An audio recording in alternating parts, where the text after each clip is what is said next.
Study IQ IAS, अब तैयारी हुई अफोर्डेबल। दोस्तों, क्या आपने कभी ये सोचा कि दुनिया का सबसे ताकतवर आदमी कौन है, या फिर ये कि दुनिया की सबसे ताकतवर कंपनी कौन सी है? नहीं, आप उसे गेस नहीं कर पाएंगे।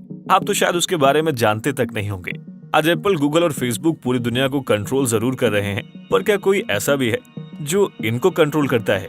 आपने हमेशा एक बात सुनी होगी कि दुनिया में कुछ लोगों के पास इतने पैसे होते हैं कि दुनिया में तेजी हो या फिर मंदी, उन्हें कोई फर्क नहीं पड़ता, वो कमाते रहते हैं। लेकिन क्या आपने कभी सोचा कि आखिर कौन है ये कुछ लोग? दोस्तों, आज का हमारा वीडियो एक ऐसे शख्स और दुनिया के सबसे पावरफुल इंस्टीट्यूशन पर बेस्ड है, जिसका नाम है ब्लैक रॉक। स्वागत है आप सभी का स्टडी IQ में। अनुराग पांडे नाम है हमारा, और आइए आज के अपने इस वीडियो को शुरू करते हैं। दोस्तों, आपको क्या लगता है, ये ब्लैक रॉक कोई स्टोन है? देखिए, सुनने में तो ऐसा ही लगता है, पर एक ऐसी कंपनी है जो सच में पत्थर से कम नहीं, यानी कि जिसे हिलाना उतना ही कठिन है जितना कि किसी माउंटेन को। अब आप ये भी सोच रहे होंगे कि जब ब्लैक रॉक एक कंपनी है तो कोई ना कोई से ओन तो करता ही होगा। दोस्तों, ब्लैक रॉक एक एसेट मैनेजमेंट कंपनी है और इसके ओनर का नाम है लॉरी फिंक। अगर आप इस कंपनी की नेटवर्थ को देखेंगे तो शायद थोड़ा हैरान जरूर होंगे।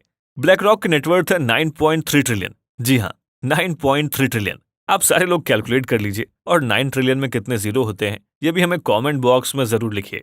दोस्तों, 9.3 ट्रिलियन कितना होता है? अगर इसे आसान भाषा में समझने की कोशिश करें तो ये इंडिया के GDP के 3 गुना और US की GDP की आधी इस कंपनी की अकेले की वर्थ है।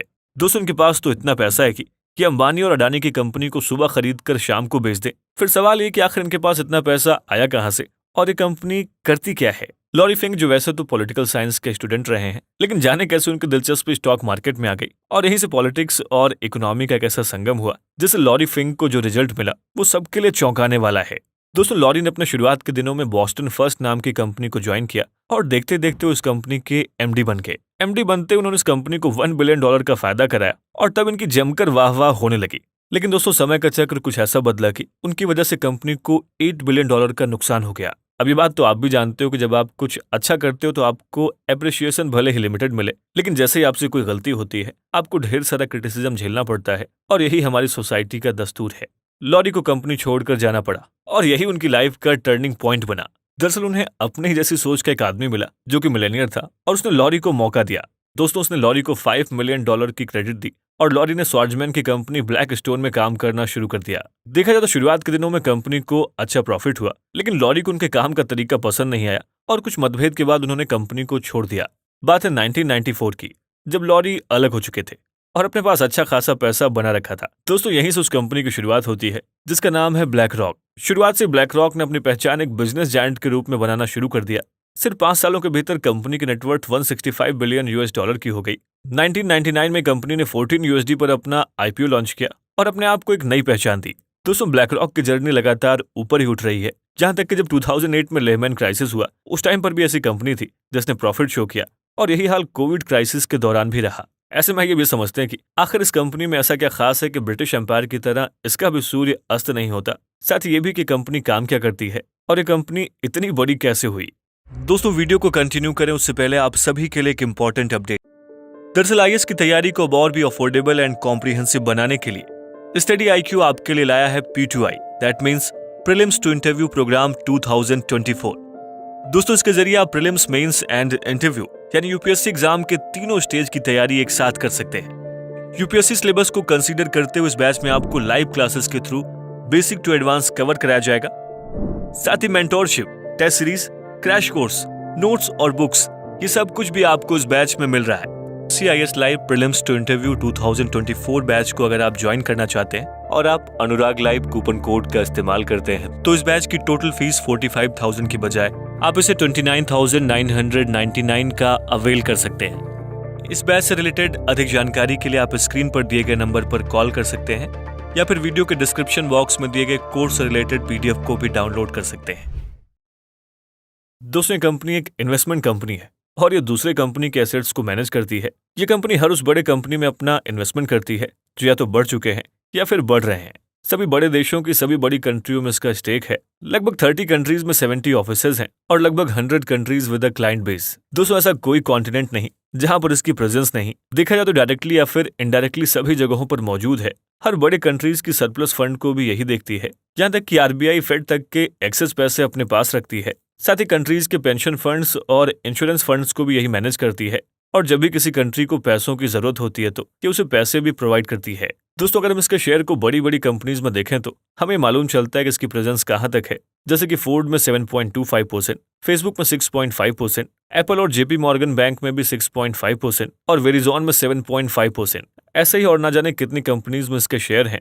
हम जो भी चीज इस्तेमाल कर रहे हैं, चाहे वो हमारी 2 मिनट वाली मैगी हो या फिर मूवी हॉल का स्क्रीन, ऐसी सभी कंपनियों में इसके स्टेक मौजूद हैं।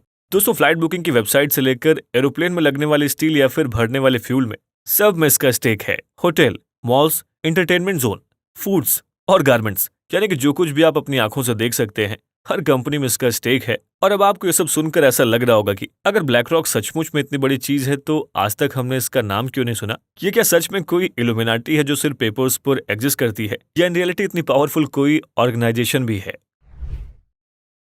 दोस्तों, अगर आप इस कंपनी के बारे में नहीं जानते तो ऐसा इसलिए क्योंकि ये खुद ही नहीं चाहते। ये वर्ल्ड मीडिया के 90% हिस्से को ओन करते हैं। फॉक्स में इनका 18%, 16% इन सीबीएस और 13% ऑफ कॉमकास्ट। ये अगर चाहे तो दुनिया के सभी बड़े चैनल्स पर देखे और सुने जाएं, लेकिन इस कंपनी को उन सब में कोई इंटरेस्ट नहीं है और ना ही उनके सीईओ लॉरी को। दोस्तों, ऐसा इसलिए ताकि वो अपने बिजनेस कॉन्फ्लिक्ट्स और अपने कॉन्फ्लिक्ट ऑफ इंटरेस्ट को कंट्रोल कर सकें। ब्लैक रॉक के सीईओ लॉरी का मानना है कि इतने बिजनेसेस में होने के बावजूद भी हर एक कंपनी को उसकी ऑटोनॉमी है और सिस्टम में ट्रांसपेरेंसी भी। दोस्तों, इस बात को हम आप पर छोड़ते हैं, आप ही अपने विवेक से सोचिए कि आखिर इसमें कितनी सच्चाई है। बहरहाल, हम ये जान चुके हैं कि कंपनी क्या काम करती है और कैसे कंपनी हर जगह मौजूद है जो इस डायलॉग के फीलिंग के साथ काम कर रही है। कभी कभी लगता है कि अपन ही भगवान है। चाहे वो लेहमैन क्राइसिस हो या फिर उससे बेल आउट करना, ये सब भी इसी कंपनी की करतूत है। दोस्तों, लेहमैन क्राइसिस में शामिल बियर स्टर्न्स, फ्रेडी मैक और लेहमैन ब्रदर्स में भी ब्लैक रॉक का स्टेक था। लेकिन जब ये कंपनी 2008 की क्राइसिस में डूबी तो फेड ने इस क्राइसिस से निकलने के लिए ब्लैक रॉक को $130 बिलियन का कॉन्ट्रैक्ट दिया। मतलब ये कि क्राइसिस भी इन्हीं की कंपनी से आई और पैसे भी इन्हीं को दिए गए जिससे इनकी खुद की कंपनी क्राइसिस से बाहर आ सके। यानी ये तो वही वाली बात हुई कि रक्षक भी मैं ही और भक्षक भी। दोस्तों, आज ब्लैक रॉक का एसेट साइज हर देश की जीडीपी से बड़ा है, बस अमेरिका और चाइना को छोड़कर। देखा जाए तो उस कंपनी की प्रेजेंस उस कंट्री में भी है जो फॉरेन कंपनीज को जल्दी अपने यहाँ पर आने नहीं देती हैं। और आप बिल्कुल ठीक समझ रहे हैं, ब्लैक रॉक की चाइना में भी प्रेजेंस है और इसका सिक्का वहां भी चलता है। साथ ही कंपनी वर्ल्ड के फॉर्च्यून 500 कंपनीज को हैंडल करती है। और इस कंपनी के बारे में इतना कुछ जानने के बाद आपको एहसास हो गया होगा कि ये सचमुच में कितनी पावरफुल है। ऐसे में पहला सवाल कि क्या हमें इससे डरने की जरूरत है, और दूसरा और तीसरा सवाल ये कि इतनी बड़ी कंपनी को रेगुलेट कैसे किया जा सकता है, और सबसे इंपॉर्टेंट, इसे दुनिया पर हावी होने से कैसे रोका जा सकता है। दोस्तों, ऐसा कम ही होता है कि हम अपनी चॉइस से काम करते हैं। हमारा हर एक फैसला कॉर्पोरेट वर्ल्ड से इन्फ्लुएंस होता है। हमें फील होता है कि हम ये सामान अपने मन से खरीद रहे हैं, लेकिन वास्तविकता यही है कि हम अपने टूथपेस्ट से लेकर अपने हॉलिडे ट्रिप को कॉर्पोरेट इन्फ्लुएंस में लेते हैं। और जब जब हम ऐसा करते हैं, जाने अनजाने में अपना पैसा ब्लैक रॉक को देते हैं। यानी आप कुछ भी करो, आपका पैसा उसके पास जाएगा ही। आप गूगल पे कोई भी बड़ी कंपनी सर्च कर लो और उसके टॉप इंस्टीट्यूशनल इन्वेस्टर्स में एक नाम जरूर कंसिस्टेंट होगा, और वो है ब्लैक रॉक। दोस्तों, ब्लैक रॉक के पास हमारी वो पर्सनल इन्फॉर्मेशन का भी भंडार है जिससे वो हमें इन्फ्लुएंस करने का काम करती है। ये बात आप भी महसूस करते होंगे कि कॉर्पोरेट वर्ल्ड ने हमारी लाइफ को जितना आसान बनाया है, हम उतना ही वल्नरेबल हो गए हैं। लेकिन दोस्तों, इसे डरने या फिर घबराने की जरूरत नहीं, बस सतर्क रहने की आवश्यकता है। हम कहाँ, कैसे और क्यों अपना डेटा या फिर पैसा दे रहे हैं, हमें इसका हिसाब भी रखना होगा। जिस तरीके से आरबीआई की टैगलाइन है, सतर्क रहें, सुरक्षित रहें, यहाँ पर भी यही लागू होती है। और आइए भी जानते हैं कि आखिर किन चीजों को लेकर ब्लैक रॉक को क्रिटिसाइज किया जाता है। दोस्तों, कंपनी अपने आप को ESG यानी कि environment and social corporate governance की फ्लैग बीरर मानती है। लेकिन देखा जाए तो उस कंपनी के स्टेक्स बहुत सारी ऐसी कंपनीज में हैं जो फॉसिल फ्यूल्स का बिजनेस करते हैं। साथ ही उन कंपनीज में भी इन्वेस्ट कर रही है जो क्लाइमेट चेंज का सबसे बड़ा कारण मानी जाती है। ब्लैक रॉक इन सब के अलावा गन्स मैन्युफैक्चरिंग में भी अपना पैसा लगाती है, जिसके विरोध में 2018 में मैनहट्टन में ऑर्गेनाइज्ड कंपनी की एनुअल मीटिंग के दौरान प्रोटेस्ट भी देखे गए थे। साथ ही ब्लैक रॉक ने उस चाइनीज फर्म में भी इन्वेस्ट किया है जिसे यूएस गवर्नमेंट ने ब्लैकलिस्ट कर रखा था। और ऐसा इसलिए को कंपनी चाइना के सिंजियांग प्रोविंस में हो रहे उइगर मुस्लिम्स के एक्सप्लॉयटेशन के लिए रिस्पॉन्सिबल थी। बावजूद इसके भी ब्लैक रॉक ने हिक्विजन, जो कि एक सर्विलांस कंपनी है, उसमें अपनी इन्वेस्टमेंट बढ़ा दी। दोस्तों, हाल में इसने यूक्रेन को रिकंस्ट्रक्ट करने के लिए वहां की गवर्नमेंट से बात भी की है, जिसे लोग एक अपॉर्चुनिस्टिक मूव बता रहे हैं।